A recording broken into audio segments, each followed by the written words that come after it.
welcome to a special EWTN bookmark. I'm Doug Keck, your host. We're speaking with our guest author, Paul Badde, from our studios in Rome, the book, The Holy Veil of Manoppello, The Human Face of God, published by Sophia Institute Press.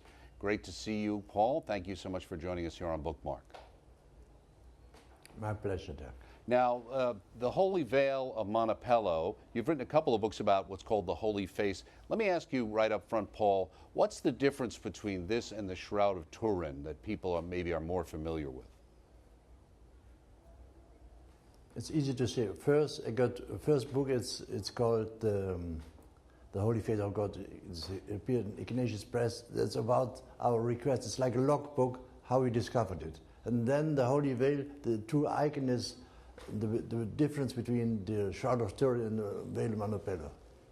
And now this book is covering the events after Pope Benedict visits the place in September 1st, 2006. And then a whole new development started these days. Okay, very good. Now, as far as the Holy Veil itself, let me ask you, why did this show up only, or at least come to our attention after there was an earthquake in 1915, right? So and it affected 1915, right? Yes. Right, and affected the town of Manoppello, which is outside of Rome by about 105 kilometers, according Yes. to your book. So what happened there, and why is that important to know? It's very important. But maybe we should start how I came to write this book. And in January 2016, I had a surgery at the heart, and I suffered a stroke. And a year later, I was invited for the first new feast in Manoppello, which because there are lots of earthquakes in that time. Right. And then they had to implement a new feast at this second Sunday after, not after Pentecost, after the Epiphany, and called it Omnis Terra. It's a new feast. I attended that. A day later, I got a phone call from a publisher in North Italy with a publishing house. It's called Ephata. Ephata means open up. You know, the Aramaic term which is used by Jesus to open the ears and the right. mouth of a deaf and dumb.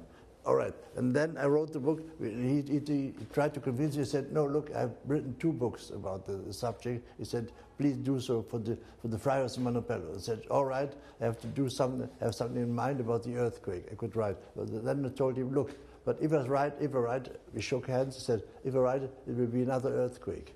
At the very same moment, when I said this, I got a telephone rang, and then my wife called me. She asked me, "Did you feel the earthquake?" I said, "No."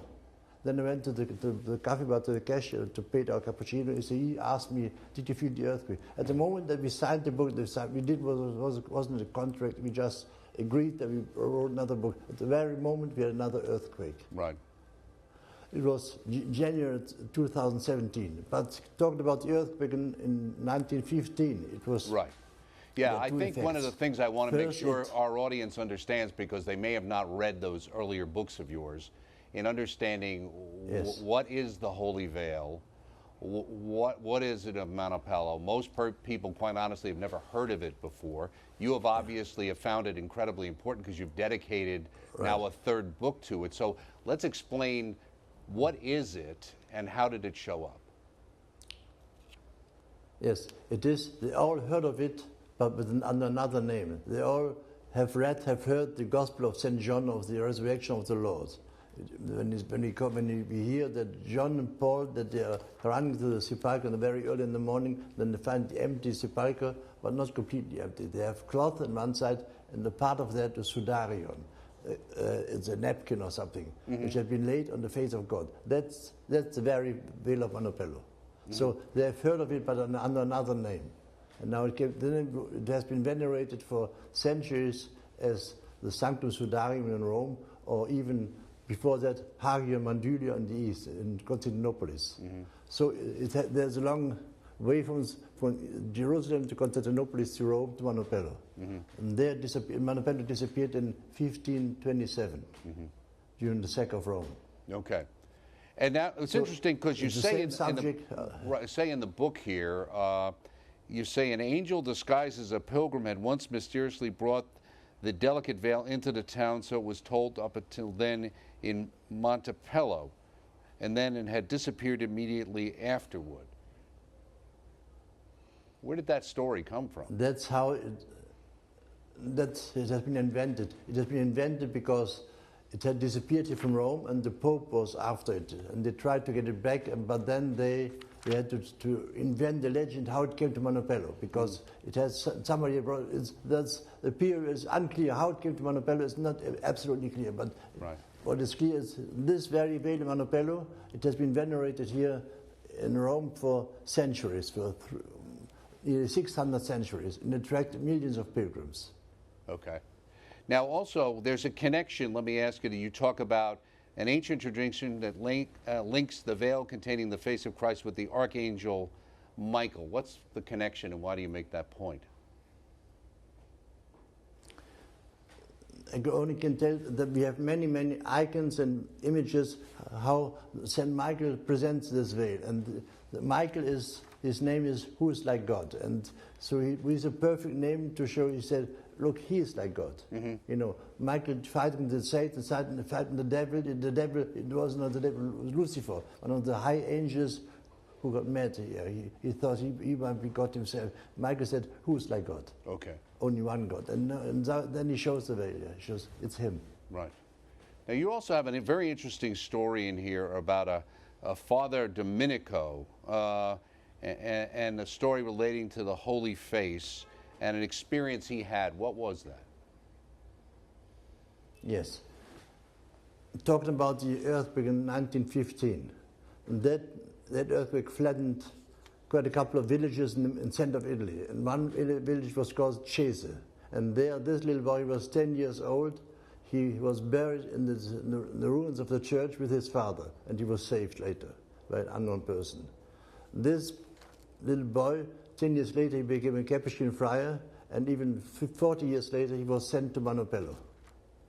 And then he entered Manoppello, he went up the stairs, saw this veil, he said, that's him who saved me back then, 50 years ago. Right. And from that time on, he was just overwhelmed by his love to this face. But the other thing is, the same earthquake had flattened the church in Manoppello, not flattened, but had damaged it hardly. So until then, this image, this veil, was hidden in the side chapel. But after the earthquake, it had been brought over the high altar. So the earthquake delivered the veil and brought it back to the vision for the first time, for the vision of the entire people, all were at the peasants and fishermen in Manoppello. If the earthquake hadn't liberated it, this Father Domenico would have never found it. Right. So it has been liberated in the same earthquake, and he discovered, he said, that's the one who saved me. Right, right. Now, also, in talking about this in the book itself, and the Holy Veil of Manoppello, is there a connection, at least in theory, with the Blessed Mother, and whether, in fact, there are, I guess, stories or about her maybe having that as a keepsake for our Lord? His mother, you mean? Mother Mary? Yes, exactly. That Blessed Mother, right. Yes, right. There's a very old legend that the Holy Virgin, that she, all her time, she carried a veil with her with the beautiful face of her son. And every night she prayed in front of it. Every night. It must be the very same veil.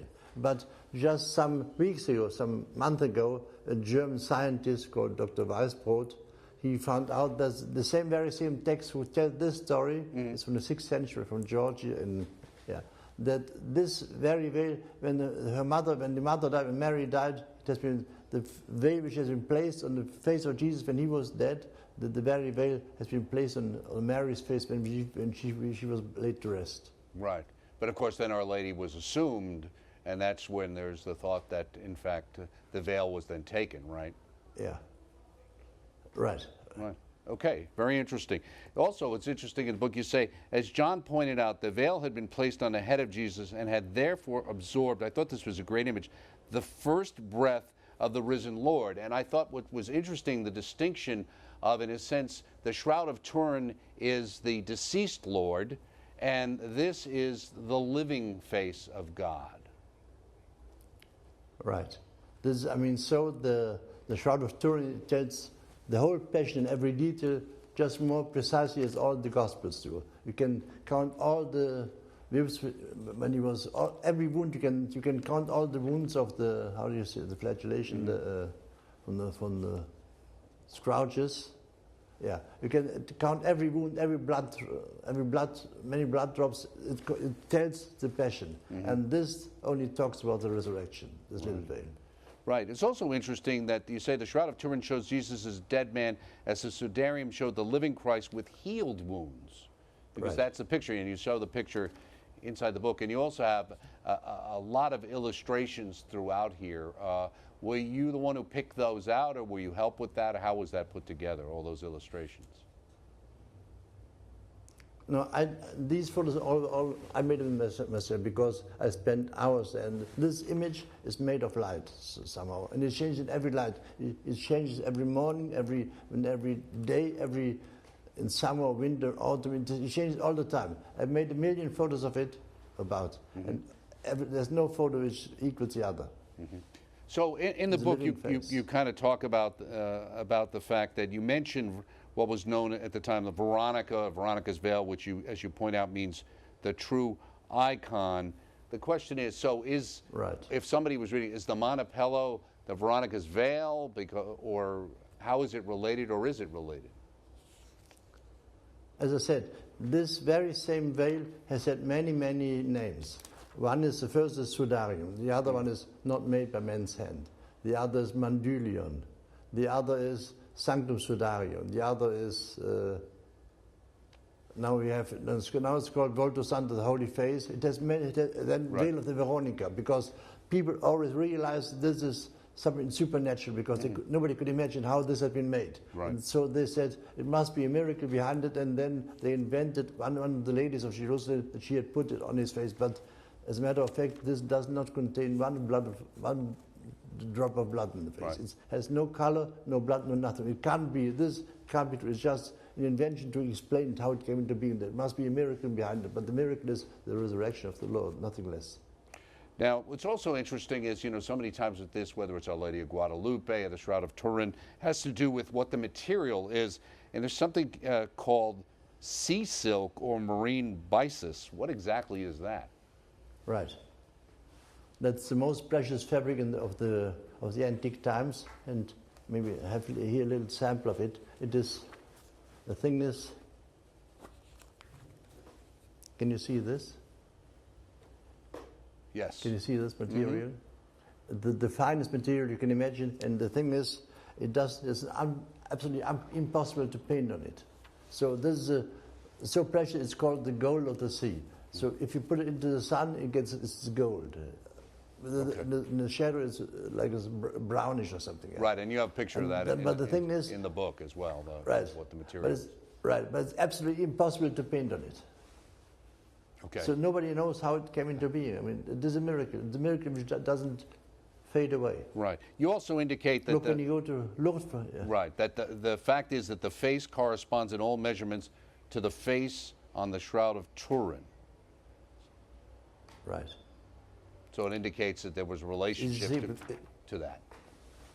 It's him. Yeah, of course it is. There's no doubt about it. There's no alternative to the fact that it's the same person. Or as last year, the kind of Tagli from Manila was there in Manoppello. He said he was exactly like John. He said, John in the morning at the shores of the Lake of Galilee, he said, look, it's him.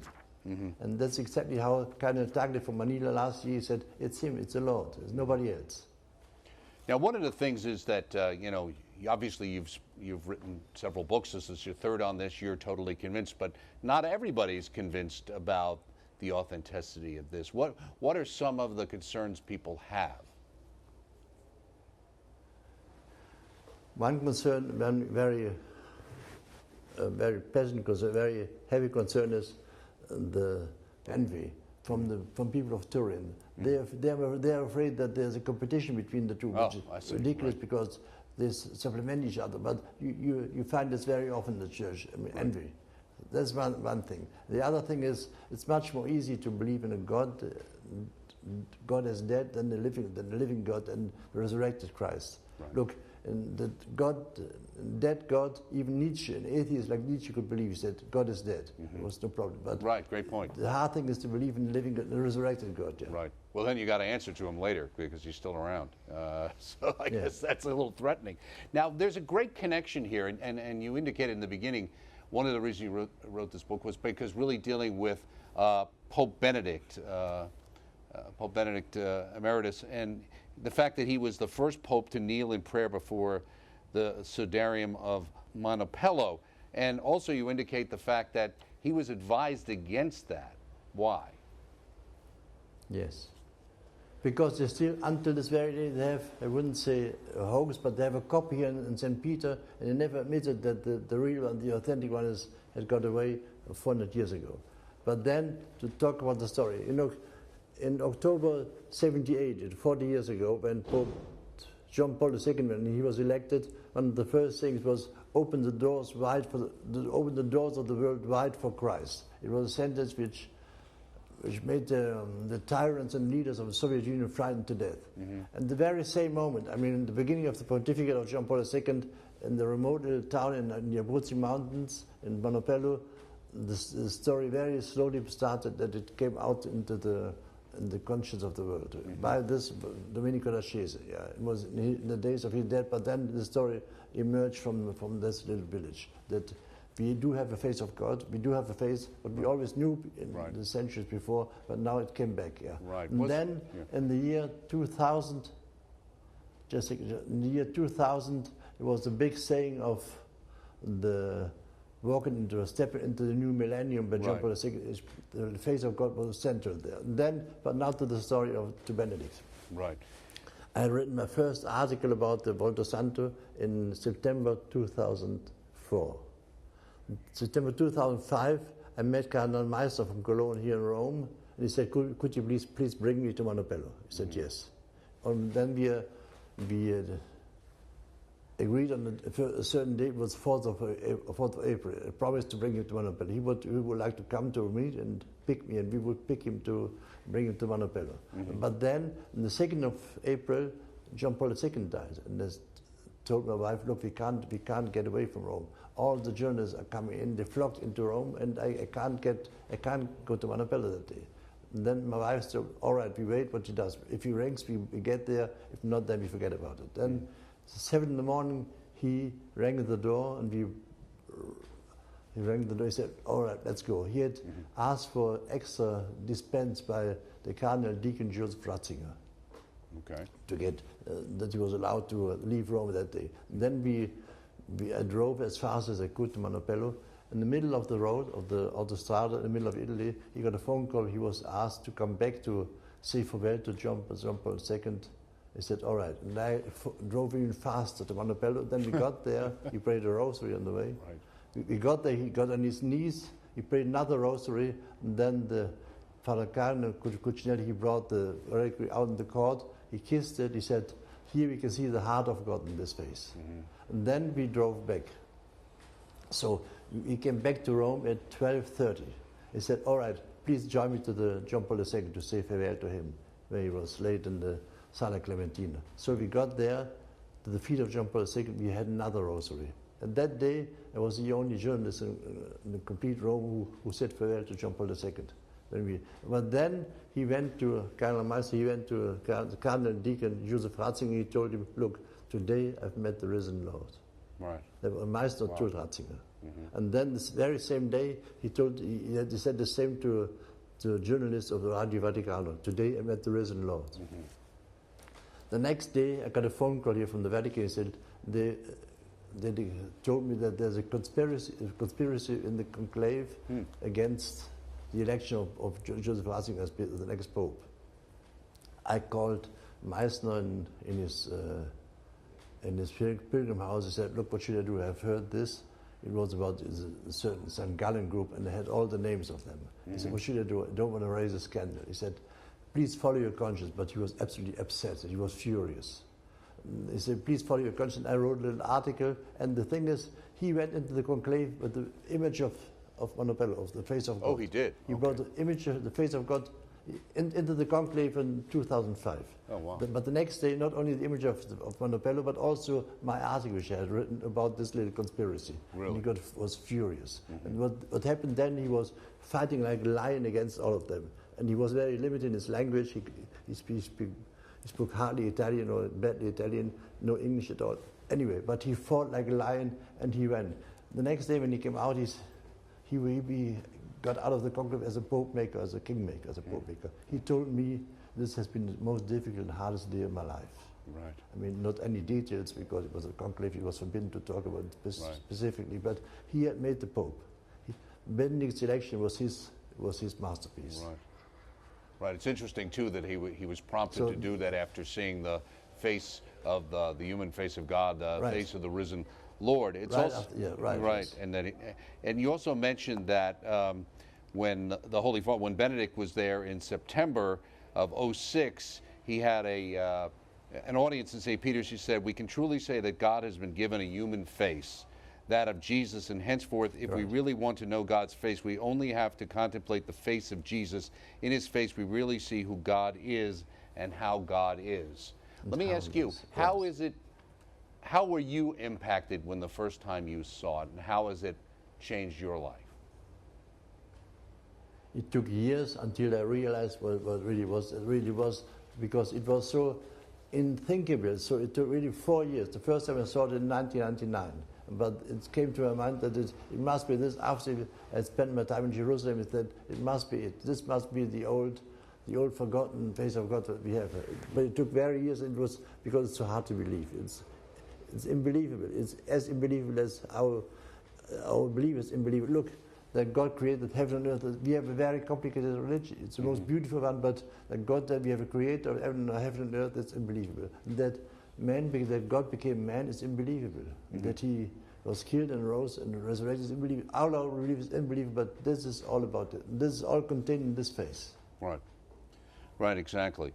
Now, you also mentioned in an interview there are two keys to the city of Manoppello, one in Pope Benedict's hands and one in your hands. What do you mean by that? I mean, it's more or less symbolically that I made the face known and I made Manoppello known, let's say, in Poland and the Philippines, but Pope Benedict really made the face known all over the world when he got there. This very same day it was spread all over the world. Right, and you have images of some of in the Philippines and etc. Also, just in general, you know, Paul, you work as well for our German news service in Rome. And you were also doing some productions with Martin Rottweiler and our German team. Maybe you can mention a little bit about some of those productions that you're working on at the same time for us. Well, we're doing the same the last year or last years. We're producing a series of films on this 20 mysteries of the Rosary, which is beautiful, about the joyous Rosary, and the lightful Rosary, the sorrowful Rosary, and the glorious Rosary. And then at the end it's the same. Look, John Paul II once said, the Rosary is doing, we look at the face of God with the eyes of his mother. That we try to do in the Holy Land. Right.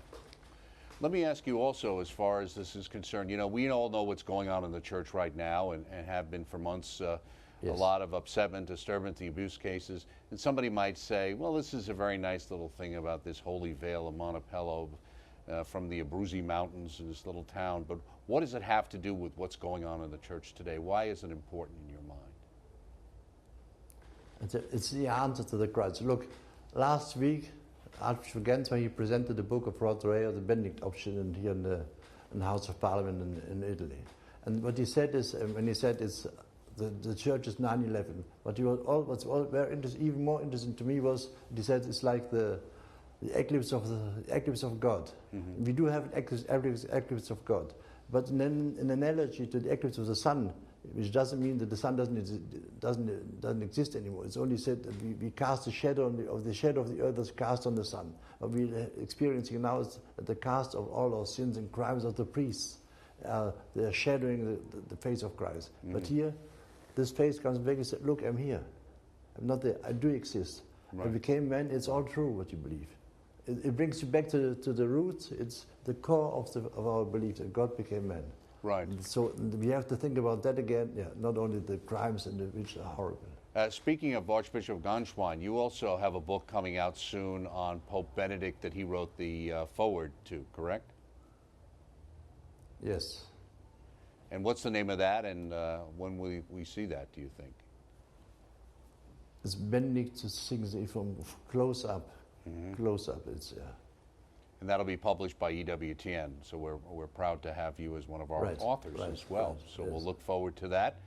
Coming forward, thank you so much, Paul, for all the wonderful work you do for EWTN in Rome, in German, and even what you do for us in English worldwide.